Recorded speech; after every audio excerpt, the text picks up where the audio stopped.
Welcome to this explainer. Right away, we're diving into a deeply complex and, frankly, disturbing socioeconomic reality that is hiding in plain sight along Pakistan's national highways. It's one of those issues society often turns a blind eye to, but it demands our focused attention. So, we're going to use the data and findings from our source material to unpack exactly what's happening right now in the shadows of the trucking industry. Section 1. A hypocritical society. To really get a sense of this, picture this jarring contrast. Recently, dozens of students held a fierce public protest outside an elite university. The spark? A viral video of a campus dance party. People were completely outraged, citing a total breakdown of morality. But while that massive public uproar was happening on the street, a very real, very silent tragedy was unfolding right nearby. A 12-year-old boy named Arib sat completely paralyzed in a heavy cargo truck, actually trapped in the very traffic caused by the protests, facing unspeakable abuse from a driver. And honestly, this just brilliantly illustrates our iceberg model today. We have a society that gets totally fixated on these surface-level controversies, fiercely protesting perceived moral failings, yet it's completely blind to the massive systemic exploitation happening right underneath its nose. Because Arib's story, it isn't just a horrific anomaly, it's a terrifyingly common reality for far too many kids. Moving on to Section 2, the trucking underworld.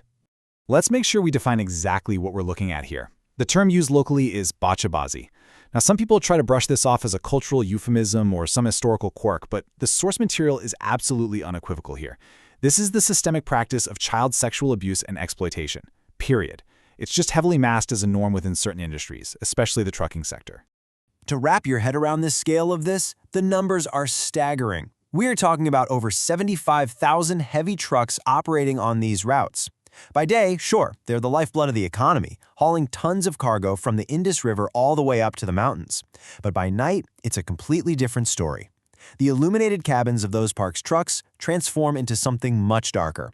They essentially function as unregulated mobile red light districts. And the data reveals a deeply troubling reality. Surveys show that 8 out of 10 street-working children, these are the kids you see begging, selling trinkets, or picking trash at bus stops, face some form of sexual abuse. 80%. Let that sink in. Because they're out on the streets, totally disconnected from a safe family unit, they are literally the most vulnerable demographic imaginable. So you might be wondering, how do the perpetrators even justify this to themselves? Well, the chilling reality is that 50% of surveyed truck drivers openly admitted to the practice. One driver's admission really captures the sheer callousness of it all. He said, "It is our only entertainment. We don't go home for months, so we do whatever our hearts desire with them." They're literally viewing these vulnerable kids as commodities, just a way to combat their own isolation and boredom on the road. Now contrast that horrific callousness with the reality from a child survivor. Just imagine being completely isolated in the hostile, enclosed environment of a truck cabin on a dark highway. One child survivor recounted, "I scream, 'Save me,' but there is no one in the bus, it's just the driver." It's a stark, heartbreaking reminder of the absolute power imbalance here. The child is entirely at the mercy of the adult. Section 3. Roots of the tableau. Look, we have to understand that this isn't some new pop-up phenomenon. Our sources trace its presence way back into history. Historians actually note similar practices stretching back 2,300 years to Alexander the Great's passage through Central Asia. Jump forward to 1940, and you have British colonial records documenting an officer's shock at hearing local Pashto songs openly normalizing this behavior on loudspeakers in the bazaars. And right up to the present day, it remains a deeply entrenched, yet actively ignored, part of modern culture. It's often joked about, but rarely actually confronted.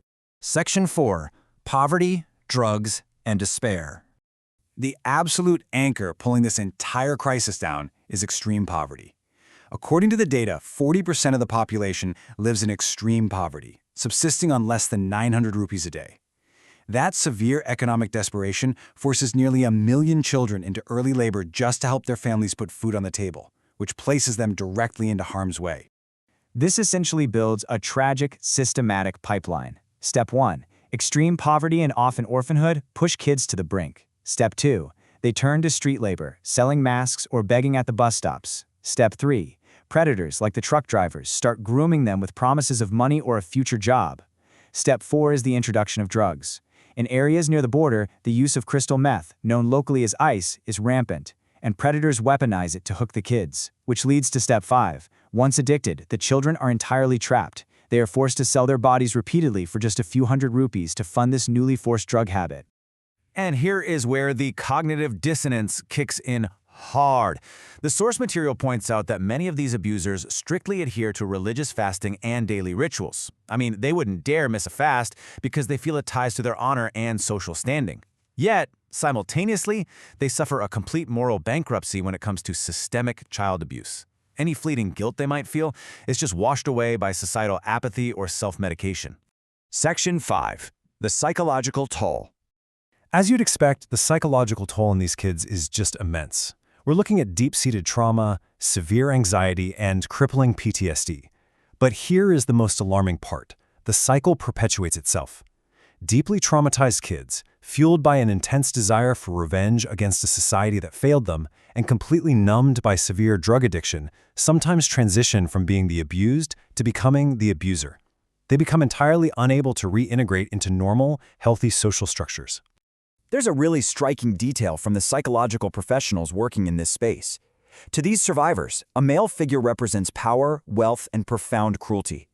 Psychologists observe that child survivors often completely shut down, panic, or get combative in front of male doctors, viewing literally all men as potential abusers.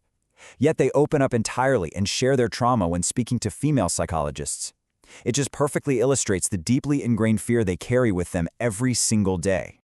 Section 6. Systematic apathy. So why does this keep happening unchecked? Well, on paper, the laws are actually incredibly strict. Child abuse carries a life imprisonment sentence with no possibility of parole. But the reality on the ground? Starkly different. Immense societal stigma prevents families from filing police reports. They'd rather hide the shame. On top of that, there's a widespread societal denial of the problem. People actually treat it as a joke and anecdotes rather than a severe, horrific crime. As a result, these street children end up being treated as a public nuisance rather than victims desperately in need of rescue. But it's not entirely hopeless. There are real glimmers of hope out there. Take Zamung, for example, which translates to Our Home. It's a state facility established back in 2016 that provides shelter, education, vocational training, and crucial psychological care to vulnerable street children.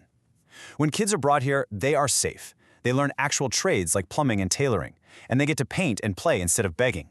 It brilliantly proves that intervention is absolutely possible when the state and society step up and take active responsibility. Which leaves us with a pretty provocative question to close out this explainer.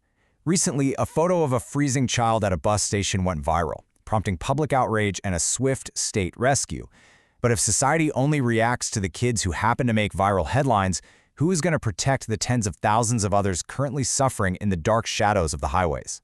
Thanks for joining me on this explainer today. I hope this deep dive into the source material has brought some much-needed clarity to a highly complex, often ignored issue.